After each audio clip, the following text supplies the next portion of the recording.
حدیث میں آتا ہے رسول اللہ صلی اللہ علیہ وسلم نے فرمایا کہ جب کسی بندے سے گناہ ہوتا ہے اور وہ اللہ کے سامنے ہاتھ اٹھا کے توبہ کرتا ہے تو اللہ فرشتوں سے کہتے ہیں کہ دیکھو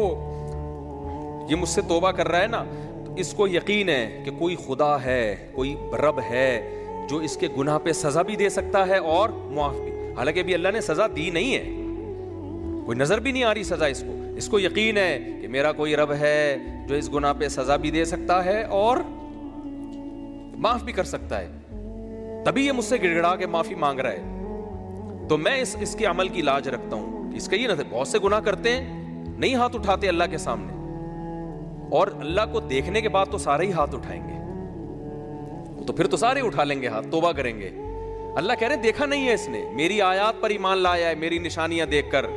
میرے پیغمبروں کی دعوت پر لبیک کہا ہے، تو اس عمل کی لاج رکھ کے میں اس کی توبہ کو قبول کروں گا۔ حدیث میں آتا ہے پھر وہ دوبارہ گناہ کرتا ہے، پھر دوبارہ اللہ کے سامنے آ کے معافی مانگتا ہے۔ اللہ کہتا ہے دوبارہ گناہ ہو گیا،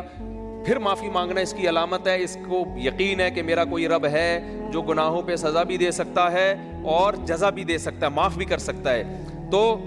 پھر یہ معافی مانگ رہا ہے۔ نبی صلی اللہ علیہ وسلم کی حدیث کا مفہوم ہے 70 دفعہ بھی کوئی گناہ کر کے 70 دفعہ توبہ کرے گا تو اللہ اس کے اس جذبے کی لاج رکھ کر اس کے گناہ کو معاف کرے گا۔ اس کا مطلب یہ نہیں کہ آپ 70 دفعہ گناہ کریں، مقصد ایک سمجھانا ہے کہ توبہ میں تاخیر نہ کریں۔ تو اللہ معاف کیوں کر رہا ہے؟ اس کے اس توحید والے نظریے کی بیس پر کہ اس کو پتا ہے کہ مجھے گناہ معاف کروانے کے لیے میرے پاس اللہ کے سوا کوئی آپشن نہیں ہے۔ تو توحید اللہ کو بہت پسند ہے، شرک سے اللہ کو بہت زیادہ نفرت۔ تو یہ 4 شرطیں بھائی جس میں پائی جائیں گی، پھر وہ آپ عمل کرو